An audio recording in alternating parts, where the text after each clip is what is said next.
Welcome to this explainer. Let's just jump right in, shall we? We're going to uncover how Western political thought wasn't just some sudden light bulb moment. No, it was this magnificent and, honestly, sometimes chaotic synthesis of three completely distinct historical rivers. We're talking about classical reason, Judeo-Christian moral law, and constitutionalism, all violently clashing, intertwining, and ultimately forging the modern world as we know it. Picture these three rivers flowing into one shared inheritance. On one side, you've got Greek and Roman philosophers trying to use pure reason to organize power. On another side, the Hebrew Bible and early Christianity are bringing in this concept of a higher moral law. And then, finally, English and American constitutionalists come along and capture both of these massive traditions in literal ink to protect individual rights. It is just an incredible story of synthesis. So part 1, Reason in Athens and Rome. You know, it's actually fascinating how geography forced these independent Greek city-states into completely opposite directions, because Greece's incredibly mountainous terrain made a single, unified empire pretty much impossible. Athens started moving toward democracy thanks to the civic reforms of Solon and Cleisthenes. Sparta? Well, Sparta went the exact other way. They became a rigid oligarchy ruled entirely by a small warrior class. And it was exactly this massive structural contrast that sparked all that open civic debate in Athens. That is where philosophers first started asking what actually makes a government legitimate rather than just, powerful.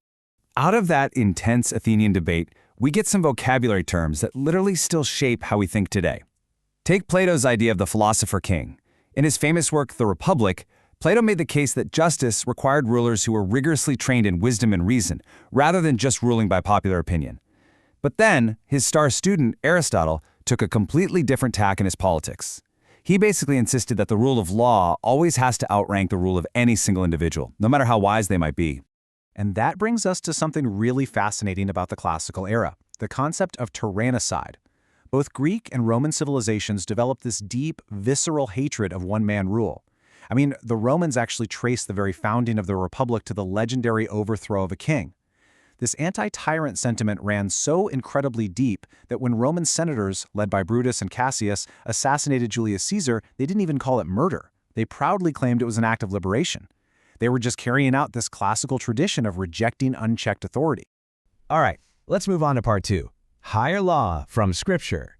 Right alongside Greek reason, the Hebrew Bible introduced a totally different foundation for law, divine command. According to biblical tradition, when Moses received the Ten Commandments on Mount Sinai, it established a truly revolutionary concept for the time.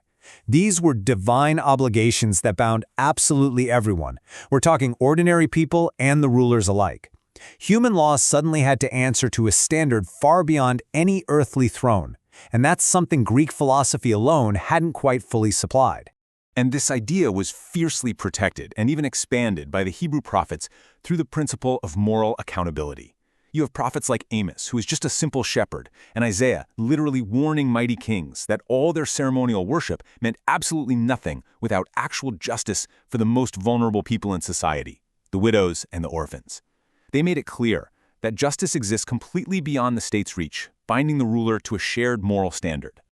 Which brings us to part 3. Fusing faith and reason.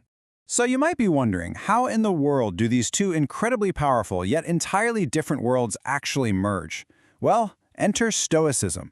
Founded around 300 BCE, Stoicism served as this vital bridge. Thinkers like the Roman statesman Cicero and later the Christian apostle Paul argued that a natural law was written on every single human heart, regardless of their rank or their birth. It was this idea of universal reason. And that was the exact bridge needed to connect Greek philosophy directly over to Judeo-Christian ethics. From there, medieval theologians really went to work cementing this fusion. In the 5th century, Augustine of Hippo drew this really sharp contrast. He compared the self-interested earthly city with a heavenly city that was governed by love and justice. Fast forward a bit to the 13th century, and you've got Thomas Aquinas systematically joining Aristotle's reason-based ethics with Christian theology. Aquinas actually argued for interconnected laws, eternal, natural, human, and divine, essentially proving that faith and classical reason could operate perfectly within the exact same system. Now, this grand synthesis created a really clear historical progression for our third river, which is constitutionalism. Let's look at the timeline.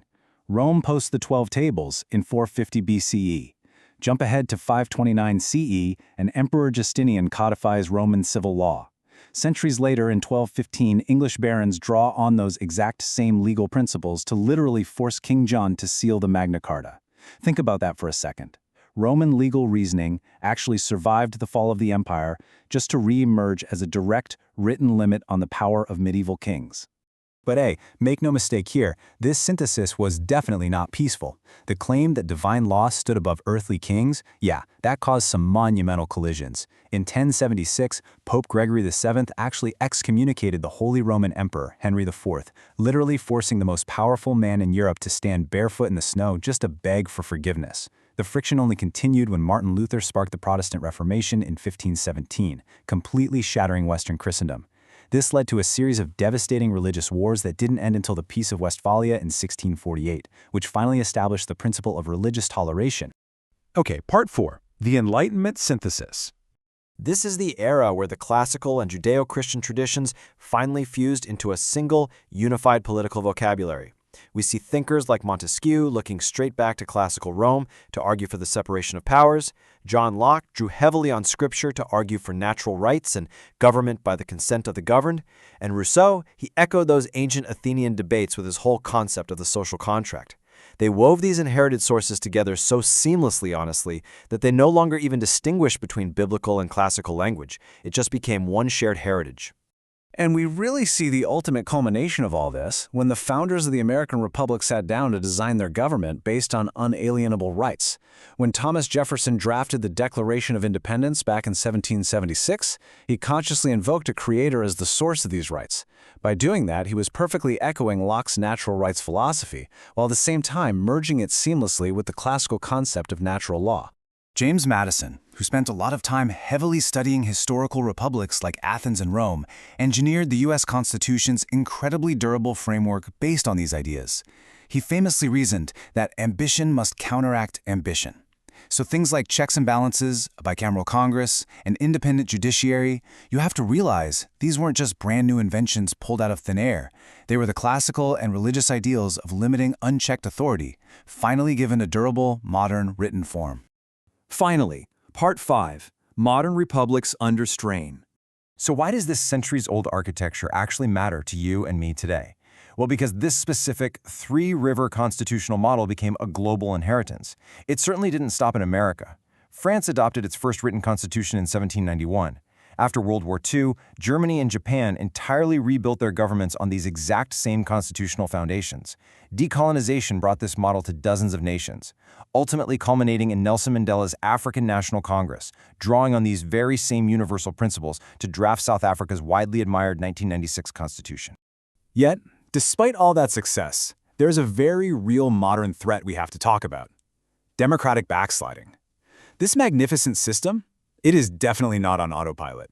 The fragility of civic institutions in various nations across the globe today, places like Hungary or Venezuela, really show us that this inheritance is a living tradition, and it is currently under intense global strain. The classical fear of unchecked authority that they had in ancient Rome is absolutely just as relevant today as it was back then. To wrap this all up, I want to leave you with a thought. This fragile constitutional framework absolutely requires active citizenship and civic education if it's going to survive.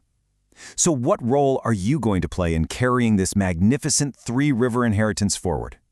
Keep that question in mind as you look at the world around you today. Thank you so much for joining me on this deep dive into our shared political heritage.